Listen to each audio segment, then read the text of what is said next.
Okay, this is the last video for this module. We'll be discussing choosing a test technique. Choosing a test technique. Which one is the best? Which one is the worst? Uh, the truth is there's no best and there's no worst, right? The technique you choose will vary and it will depend on the circumstance you are in. Like in the last video, I talked about you know experience-based techniques. In a scenario where you're just given an application, you have no documentation, no prior knowledge, experience-based techniques is what you have to use. There's no doubt about it. Right? But where you are given a documentation, some documentation, right, then you have a baseline to start checking, or using structure-based techniques or black box techniques. Right. So it varies greatly, right, on what you're doing, how you're doing it, the application you're working on, what the SDLC model is being used, is waterfall, agile, extreme programming. All these factors would go a long way to determine the kind of technique you choose, right? Go a long way to determine the type of technique you choose.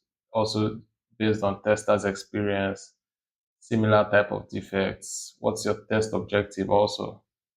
Test objective determine type of technique you use, whether documentation exists or not, like I said before. So there are also external factors like risk assessment.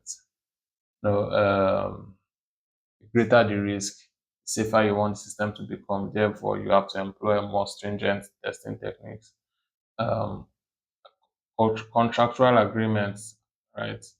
Sometimes your agreement can specify that you need to use this testing technique to test the application. Type of system used also will also determine, right? Embedded, financial, graphical systems. There are some systems you want to test more than others because you can't afford to have errors.